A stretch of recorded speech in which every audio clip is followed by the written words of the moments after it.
The lawyer's voice cut through the quiet room like a slow, cold blade. Per the final will and testament of Eleanor and James Whitaker, the family residence at 17 Maplewood Drive, all liquid assets and complete ownership of Whitaker's Bakery are bequeathed solely to Lauren Whitaker. Claire Whitaker receives no portion of the estate. I couldn't move. My hands stayed locked on the arms of the chair as if someone had nailed them there. The air in the office felt thick. Old books, lemon polish, and the faint bitterness of betrayal. Lauren sat opposite me, legs crossed neatly, chin lifted just enough to look regal. She didn't gasp, she didn't frown, she simply gave the smallest nod, the way she used to when she won first place at the county fair and I stood clapping beside her empty ribbon spot. I forced the words out. This can't be right. Mr. Donovan slid his reading glasses higher on his nose and offered the sympathetic half-smile people reserve for funerals. I'm afraid it is entirely correct, Claire. The document was updated and re-signed 3 years ago. Both your parents were of sound mind and present in this very room. There's no ambiguity. 3 years ago? The spring mom's diagnosis returned like an unwelcome guest. This summer, Dad started forgetting where he parked the car. The autumn, Lauren quit her apartment downtown and moved back into the big house to be useful. The same autumn, I was pulling graveyard shifts at the hospital, sending every spare cent home so the mortgage wouldn't swallow them whole. I looked straight at my sister. Lauren, we made a promise, remember? That night on the back steps after Mom's first round of tests, we swore we'd protect each other, always. She met my days without a flicker. I kept that promise, Claire. I was there every morning making oatmeal the way Dad liked it. I was there every evening helping Mom to the bathroom when the pain meds made her dizzy. I was there when the bakery's oven broke and the repairman wanted double. You sent checks, that's kind, but presence matters more. They felt abandoned by the daughter who chose the city over family. The room tilted. I came home every chance I got, every weekend the schedule allowed. I slept in the guest room chair beside Mom's hospital bed so she wouldn't wake up alone. I drove Dad to every cardiology appointment when you said you were too tired, and you told them, don't lie, you told them I was too busy chasing my own life to care about theirs. Mr. Donovan coughed politely. Perhaps we could schedule a follow-up. Lauren raised one manicured hand. No need. The matter is settled. Claire, you have 45 days to remove any personal items still at the house. After that date, the property will be rekeyed and formally transferred into my name. 45 days? The house where Mom braided our hair while humming old hymns? The house where Dad taught us to knead dough on Sunday afternoons, flour dusting our noses like snow. The house that still carried the faint vanilla scent of yesterday's cinnamon rolls, even though both of them were gone forever. I pushed myself to my feet so quickly the chair scraped backward. You're actually going to lock your own sister out of the only home she's ever had? She rose gracefully, brushing invisible lint from her skirt. I'm honoring our parents' final decision. Maybe this will finally show you what it means to show up when it counts. Something inside me cracked open, hot, sharp, unstoppable. I snatched my purse, spun on my heel, and left the office without another word. The hallway stretched forever. Tears came before I reached the elevator. By the time I made it to my car, my vision was swimming. I drove the long way back to Maplewood Drive. Every stop sign replayed another memory. The Christmas Lauren got the shiny new dollhouse while I unwrapped the secondhand books she'd already read. The birthday when Dad surprised her with concert tickets, and I got a homemade card because we have to be fair about money. The last Christmas Mom was strong enough to bake, when she pulled me aside in the kitchen and whispered, "Your sister carries a heavier heart than most people see. Give her grace, Claire." I pulled into the driveway as the streetlights flickered on. The porch lamp glowed softly, the same one Dad always left burning when I worked late. I let myself in with the key I still had. For now. The silence inside was deafening. I drifted through the rooms like a ghost. Mom's recipe box still open on the counter to her famous lemon bars. Dad's worn apron hanging on its hook beside the oven. My old bedroom upstairs with the faded star stickers on the ceiling and the quilt Mom pieced together the winter I had pneumonia. I sank onto the edge of the mattress and the tears finally broke free. Raw, choking sobs that rattled the quiet house. My own sister had taken everything our parents built. She had looked me in the eye and told me I earned this emptiness. The pain was so deep it felt like drowning on dry land.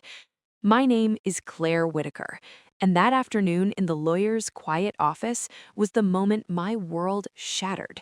But what Lauren never noticed, what she completely overlooked in her hurry to claim it all, was one tiny overlooked detail tucked away in the shadows of our parents' past. That single forgotten thread would soon unravel every smug certainty she held so tightly. To see how deep the wound really went, though, we have to step back further. Back to the yellow kitchen where two little girls once laughed over cookie dough. Back to the years when sisters forever still felt like truth, before one of us decided forever had an expiration date. I was 8 when I first noticed the difference in how our parents looked at us. It was a rainy Saturday in April. Mom had just pulled a tray of blueberry muffins from the oven, the kind that made the whole house smell like summer even when the sky was gray. Lauren was 12, already tall for her age, already the one who got the compliments first. "Lauren, honey, these are perfect," Mom said, brushing flour off my sister's cheek like she'd invented baking itself. "You've got your grandmother's hands." I stood on my step stool, waiting for my turn. I'd measured the sugar, cracked the eggs, stirred until my arm hurt. But when I reached for a muffin, Dad chuckled and said, "Careful, Claire Bear, let the expert pick first." Lauren smiled that soft, winning smile she'd perfected by then. She took the biggest one, broke it in half, and handed me the smaller piece without looking at me. "Here, you can have the bottom. It's soggier anyway." I ate it anyway. It tasted like nothing. That was the pattern. Lauren was the bright one, the charming one, the one who took after Mom. I was the quiet one, the steady one, the one who cleaned up the mess after everyone else had gone to bed. Mom used to say it with love. "Lauren lights up a room, but you, Claire, you keep the room from falling apart." I believed her. For years, I believed that was enough. We grew up in the little yellow house on Maplewood Drive, the one with the crooked porch step Dad never fixed because it reminds us we're human. Whitaker's Bakery sat 2 blocks away, a small brick building with a hand-painted sign that had been there since Grandpa opened it in 1957. Dad ran the front counter, Mom handled the recipes in the books. Lauren and I spent every summer wiping tables, refilling sugar shakers, learning to pipe frosting roses until our fingers cramped. By high school, the split was obvious to everyone but me. Lauren was homecoming queen, debate captain, the girl who got asked to prom by 3 different boys. I was yearbook photographer, library volunteer, the girl who stayed late to help Mom balance the till when the numbers didn't add up. When college applications came, Lauren got the shiny acceptance letter from the state university, full ride honors program. Dad cried actual tears at the dinner table. "My girl's going places," he said, hugging her so tight her feet left the floor. I got into the community college 20 minutes away. No scholarship, no fanfare. Just a quiet, "We're proud of you too, sweetheart," from Mom as she handed me the acceptance envelope. I didn't mind, really. I told myself the bakery needed someone steady, someone who'd stay close, someone who'd make sure the lights stayed on if things ever got tight. And things did get tight. Dad's first heart scare came right after Lauren graduated.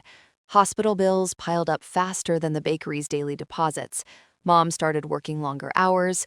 I dropped to part-time classes so I could pick up extra shifts behind the counter. Lauren was already in the city, chasing her marketing degree, posting pictures of rooftop parties and new handbags she'd earned with internships. She came home less. When she did, it was for holidays or long weekends, always with stories about the big world I wasn't part of. Mom and Dad hung on every word. I listened from the kitchen while I washed dishes. "You should come visit sometime, Claire," she'd say, half laughing. "You'd love the energy. It's not all flower and early mornings." I smiled and said maybe someday. Inside, I felt small. Then, Mom got sick. Breast cancer, stage 3. The diagnosis landed like a brick through a window. Dad aged 10 years in one afternoon. Lauren flew home for a week, cried beautifully in the hospital hallway, posted a black and white photo of her holding Mom's hand with the caption, "Stronger Together." Likes poured in, prayers, heart emojis. I moved back into my old bedroom the next day. I took unpaid leave for my part-time job at the hospital gift shop. I learned how to change IV lines, how to time pain meds, how to make Mom laugh when the nausea was so bad she couldn't speak. Lauren came back for 2 more weekends that first year. Each time she left with promises. "I'll transfer schools closer next semester. I'll find a job here after graduation. We'll get through this as a family." She never did. Mom fought hard. Chemo, radiation, surgeries. Through it all, the bakery kept running because I kept showing up at 4 a.m. to start the dough. Dad tried to help, but his heart wouldn't let him. Lauren sent money sometimes, nice gestures, Venmo transfers with notes like, "For whatever Mom needs." But the real weight fell on me. One night, 3 months before Mom passed, she pulled me close in the dim hospital light. "Claire," she whispered, voice thin as paper. "I know it's not fair. I know Lauren gets the spotlight, but you're the heartbeat of this family. Don't ever forget that." I cried into her shoulder until the nurse came to check vitals. After Mom was gone, Dad unraveled fast. Grief took his appetite, his sleep, his will to open the shop most days. I ran everything. The books, the orders, the customers who asked where the pretty sister was. I told them she was busy in the city. I didn't tell them she hadn't called in 6 weeks. Lauren came for the funeral. She wore black lace and perfect mascara. She hugged everyone, accepted every condolence like it was her personal loss. At the graveside, she stood between Dad and me, one arm around each of us, posing for the cousin who took photos for the family album. Afterward, she stayed 3 days, long enough to go through Mom's closet and pick the pieces she wanted, long enough to tell Dad, "You should rest, Daddy. I'll handle the will stuff when the time comes." I heard her on the phone that night talking to a friend. "It's just a lot, but at least the house and the bakery will make things easier. I mean, someone has to step up." I stood outside the door, hand on the knob, stomach in knots. Dad died 11 months later, quietly, in his sleep. The doctor said his heart just gave out. I found him in the morning with Mom's photo on his chest. Lauren arrived the next day. She cried again, real tears this time, I think. But when the casseroles stopped coming and the house grew quiet, she started talking about next steps. "I'll take care of the arrangements, Claire. You've done enough. Let me handle the legal side." I was too tired to argue. 3 weeks later, we sat in Mr. Donovan's office, and she took everything. Looking back, the signs were there for years. The little comments, the way she always positioned herself in the center of every photo, the way she'd say "our bakery" like it was already hers, the way she never once asked if I was okay. But I never thought she'd actually do it. I never thought blood could turn that cold. What I didn't know, what none of us knew, was that Mom and Dad had left one last quiet gift. Not in the will Mr. Donovan read aloud, not in the bank accounts or the property deeds. In a place Lauren never thought to look. A place only I would recognize. The day after the lawyer's office, I couldn't bring myself to pack a single box. Instead, I sat at the kitchen table, the same scarred oak table where we'd eaten thousands of breakfasts, and stared at the spot where Mom used to set her coffee mug. The ring from years of hot ceramic was still there, faint but permanent. like the hurt. I kept replaying Lauren's face, that calm certainty, the way she said 45 days, like she was scheduling a dentist appointment. No hesitation, no second thought about the sister who'd held this family together when it was falling apart. Around midnight, I gave up trying to sleep. I pulled on one of Dad's old cardigans, still smelled faintly of pipe tobacco, and started opening drawers I hadn't touched in years. The junk drawer first, rubber bands, expired coupons, a single mismatched earring, then the whole closet, then Mom's sewing cabinet. That's when I found it. Tucked behind a stack of yellowed patterns was a small metal tin, the kind that once held breath mints. On the lid, someone had scratched, "For Claire, only if needed," in Mom's careful handwriting. My fingers shook as I pried it open. Inside, one brass key, small and old-fashioned, the kind that fits antique locks, a folded note in Mom's handwriting, and a single photograph. Me and Lauren, maybe 10 and 14, arms around each other in front of the bakery on opening day after we'd helped repaint the sign. We were both grinning so wide you could see the gap in my front teeth. I unfolded the note. "Claire, my steady heart, if you're reading this, things didn't go the way we hoped. Your father and I talked about it for months. We love you both, but love sometimes has to protect the one who gives the most without asking. The will you heard read isn't the only one. This key opens the safe deposit box at First Community Bank, branch on Elm Street, box 417. We added it quietly last year when your father's health started slipping. Lauren doesn't know it exists. She never asked about the old accounts. Inside, you'll find what we really wanted you to have. Not the house, not the bakery building. Those can be replaced. What can't be replaced is time and love and the chance to start again without being crushed. We left the bakery's original recipes, the handwritten ones Grandpa brought from the old country, in there too. They're worth more than the building ever was to the right person. Forgive us for the pain this causes. Forgive your sister if you can. She's lost more than she realizes. We're so proud of the woman you became. You were never second. You were the foundation. Forever yours, Mom and Dad." I read it 3 times before the tears blurred the ink. Then I laughed, short, broken, almost hysterical. They'd known. Somehow they'd seen it coming. They'd protected me the only way they could without tearing the family apart while they were still alive. I slipped the key into my pocket and went straight to my laptop. First Community Bank was still open 24 hours for on-site access to safe deposit box info. I logged into the old family account Dad had set up years ago for emergency transfers. My name was still listed as a cosigner. Lauren had never bothered to remove me after Mom died. The box status showed active. Last accessed? Never. Lauren hadn't even known it was there. I sat back, heart hammering. This wasn't just money or papers. This was proof they'd trusted me with something irreplaceable, something she'd never think to claim because she assumed everything visible was already hers. The next morning, I called in sick to my temp job, the one I'd taken after the bakery slowed down, and drove to the bank. The vault smelled like metal and secrets.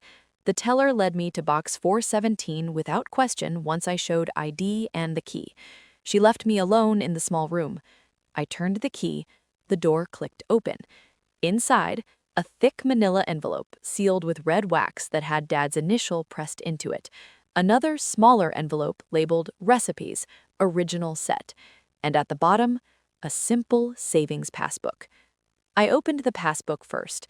The balance made my knees buckle. $2,840,000. $2,840,000. Not from the bakery, not from house equity, from a quiet investment account Dad had started in the 1980s with an old army buddy who'd gone into finance. Compound interest over 40 years. Small deposits at first, then bigger ones after the bakery turned profitable in the late 90s. They never touched it, never told anyone, not even Lauren. The note inside the larger envelope explained everything. They'd split the estate deliberately. The visible assets, the house, the bakery building, the checking and savings everyone knew about, went to Lauren because they knew she'd fight for them. They knew she'd feel entitled, and they knew I'd walk away rather than drag the family name through court. But this hidden nest egg was mine alone. No strings, no conditions. Just a second chance they'd saved for the daughter who never asked for one. The recipes were the real treasure, though. Grandpa's original cinnamon roll formula, Mom's secret lemon curd filling, the sourdough starter instructions he'd carried across the ocean. Handwritten, stained with butter and vanilla, worth far more to anyone who understood what they meant. I closed the box, legs shaking, and walked out of the bank feeling like the ground had shifted under me. Lauren thought she'd won everything. She had no idea she'd only taken the shell.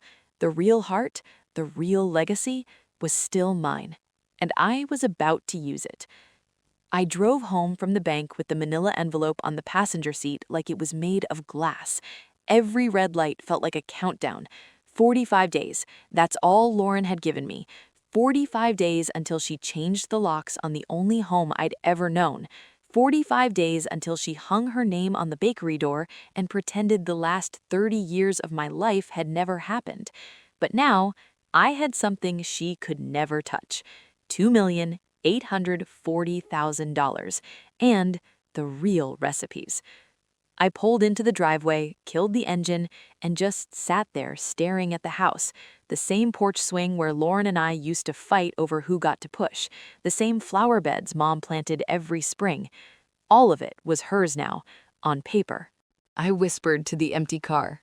Not for long. That night, I didn't sleep. I spread Grandpa's original recipe cards across the kitchen table under the warm yellow light. The paper was thin and soft from decades of use. I could still smell the faint vanilla on the cinnamon roll formula. Mom's lemon bars had little butter stains in the corner. Dad had written a note on the back of the sourdough starter page. This one built our life. Guard it. I guarded it now. By 3 a.m., the plan was clear in my mind, sharp as a knife. I wouldn't fight her in court. I wouldn't beg. I wouldn't cry in front of her again. I would erase her. Whitaker's Bakery had been the heart of this town for almost 70 years. Tourists drove an hour just for Mom's sticky buns on Saturday mornings. Locals proposed in the little corner booth. Kids got their first job wiping tables. The building itself was old, charming, a little crooked, exactly what people loved. But the recipes? Those were the soul. Lauren had the building, she had the sign, she had the location. She did not have the soul. And I was about to open the real Whitakers right under her nose. I spent the next week moving like a woman on fire. First, I found the perfect spot, an empty storefront 3 blocks away on the town square. Bigger windows, better parking, twice the foot traffic. The landlord was an old customer of Dad's. When I told him what I wanted to do, he dropped the rent by 30% and shook my hand like I was family. I wired the deposit from the secret account the same afternoon. Next, I hired a small crew, people who had worked for us over the years and quietly hated how Lauren had treated the staff after Mom died.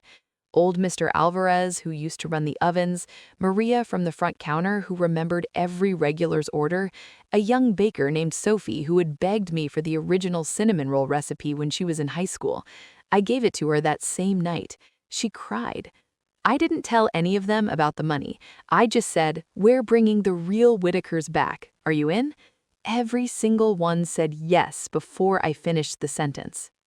I named it quietly at first, Legacy Bakery, but I made sure the sign would match the old one exactly. Same font, same faded gold letters, same little wheat stalk in the corner that Grandpa had drawn himself. The day the sign went up, I stood across the street and watched the workers hang it. My heart was beating so hard I could feel it in my teeth. Still, Lauren had no idea. She was too busy posting on social media about honoring our parents' legacy and new management at Whitaker's Bakery, grand reopening in 4 weeks. She even tagged the old Whitaker's Bakery account that I used to run. I almost laughed out loud. While she was busy choosing new aprons and taking professional photos of herself in the empty kitchen, I was testing batches at 4 a.m. in my new space. The first time the cinnamon rolls came out of the oven, the real ones, the smell hit me so hard I had to sit down on a milk crate and cry. They were perfect. On day 30 of my 45-day sentence, I did the one thing I knew would light the fuse. I sent Lauren a single text. I found something of Mom and Dad's, thought you should know before the locks change. Meet me at the bakery tomorrow at 10 a.m. She replied in 30 seconds. Fine, but make it quick. I have contractors coming. I smiled at the phone like a wolf. The next morning, I arrived at the old bakery carrying a small white box tied with red ribbon. Lauren was already inside, heels clicking on the tile, measuring the front counter like she owned the future. She looked at the box. "What's that? More of your sad little keepsakes?" I set it down gently. "Open it." She rolled her eyes but untied the ribbon. Inside were 2 perfect cinnamon rolls, still warm, and a small card that read, "These are the real ones, the ones Grandpa brought from the old country, the ones Mom perfected, the ones that built this place. You have the building, I have the soul." See you at the grand opening of Legacy Bakery, right on the square, in 2 weeks. Everything you took, I'm taking it back the only way that matters. Enjoy the next 45 days, big sister. Claire. She stared at the card for a long time. Then she picked up one of the rolls, took a bite, and froze. I watched the exact moment the taste hit her, the moment she realized these were nothing like the ones she'd been practicing with. These were the ones people actually drove across counties for. Her face went pale. I turned to leave, then paused at the door. "Oh, and Lauren, the house, you can keep it. I don't want it anymore. Some things are worth more than walls." I walked out into the bright morning sun and didn't look back. Behind me, I heard the roll hit the floor. That was the moment the war really began. 2 weeks later, the town square smelled like heaven at dawn. Cinnamon, warm butter, freshly brewed coffee, the kind of scent that pulls people in from blocks away whether they're hungry or not. Legacy Bakery's windows glowed golden against the early gray light. Inside, trays of Grandpa's original cinnamon rolls were cooling on racks. Each one swirled perfectly, glazed just enough to shine without being sticky. Beside them sat Mom's lemon bars, cut into neat squares, dusted with powdered sugar that looked like fresh snow. Sophie was piping tiny roses onto cupcakes.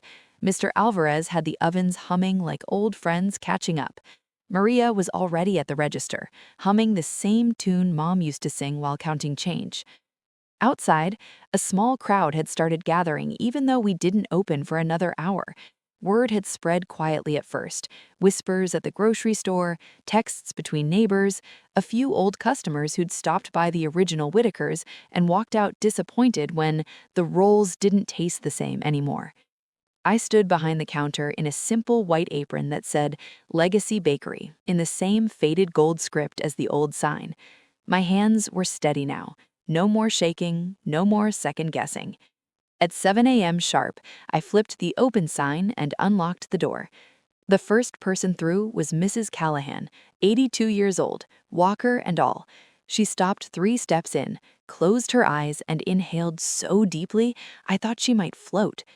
"Claire Whitaker," she said, voice trembling. "Is that your mother's cinnamon roll I smell?" "Yes, ma'am," I answered, "the real one." She bought 6, 1 for now, 5 to freeze for when the grandkids visit. She paid with tears in her eyes and told me she'd missed this taste for months. By 8:30, the line stretched halfway down the block. People weren't just buying pastries, they were buying memories. They told stories while they waited. About Dad teaching their son how to roll dough, about Mom slipping extra cookies into their kids' bags when money was tight, about the time the whole town came together after the big storm and the bakery gave away everything they had left. Every story ended the same way. "I'm so glad you're back." I didn't correct them. I just smiled and handed them another warm roll. Around 10:25, Lauren arrived. She didn't walk in, she stormed in. Hair perfect, lipstick perfect, fury perfect. She pushed past the line like it didn't exist, heels clicking like gunshots on the hardwood floor. The entire shop went quiet. She stopped in front of the counter, eyes locked on me. "What the hell is this?" she hissed. I wiped my hands on my apron, calm as still water. "Good morning, Lauren. Welcome to Legacy Bakery." She laughed once, short, sharp, ugly. "You think you can just steal our name, our recipes, our customers?" I leaned forward slightly. "I'm not stealing anything. The name Whitaker is ours both. The recipes were never in the will you had read. And the customers, they came here because they wanted the real thing, not the imitation." Her face flushed red. "You have no right." "I have every right," I said quietly. "Mom and Dad made sure of it." I reached under the counter and slid a single photocopied page across to her. It was the cover sheet from the safe deposit box, dated, notarized, signed by both parents. The one line that mattered was highlighted. "All intellectual property, including but not limited to original family recipes and unpublished formulas, to be held in trust for Claire Whitaker alone." Lauren stared at it like it had personally insulted her. "Where did you get this?" "From the place you never bothered to look." She crumpled the paper in her fist. "This changes nothing. I still own the building, the original sign, the history." "You own the shell," I said. "I own the heart, and people can smell the difference." Right on cue, an older couple walked up behind her, Mr. and Mrs. Patel, regulars since I was in diapers. "Lauren," Mrs. Patel said, gently but firmly, "we went to your reopening last week. The rolls were nice, but they weren't the same. We're sorry, but this," she gestured around the shop, "this is Whitaker's, the real one." Lauren's mouth opened, then closed. No sound came out. More people started murmuring. Phones came out. Someone was already recording. Lauren spun toward the door, then stopped. She looked back at me, one last time. "You think this is winning?" she whispered. I met her eyes without flinching. "I think this is breathing again." She left. The bell above the door rang behind her like a period at the end of a very long sentence. The line kept moving. Sales kept climbing. By closing time that first day, we'd sold out of everything, twice. Over the next few weeks, the contrast became impossible to ignore. Lauren's, Whitaker's Bakery, posted beautiful photos, professional lighting, styled trays, her smiling in every shot. But the parking lot stayed half empty. Reviews started dropping, tastes different, not like it used to be. Feels corporate somehow. Legacy Bakery had lines out the door every morning. We added a second oven, then a third. We hired more staff, mostly kids who needed a chance, the way Dad used to give chances. We started a small scholarship fund in Mom and Dad's name for baking students at the community college. I never once posted a photo of myself behind the counter. I didn't need to. The pastries spoke for me. One evening, about a month after opening, I found an envelope slipped under the back door after we'd closed. No stamp, no address, just my name in Lauren's handwriting. Inside was a single sheet of paper. I was wrong. I thought winning meant having everything. I didn't realize I was losing the only things that mattered. I'm selling the house and the old bakery building. The money's going into a trust for the scholarship fund you started. You were right. You always were the heartbeat. I'm sorry, Lauren. I hope someday you can forgive me. Lauren. I read it twice. Then I folded it carefully and placed it in the tin with Mom's note and the old photograph of us as kids. I didn't cry. Not this time. I just turned off the lights, locked up, and walked home under the street lamps. The town square was quiet.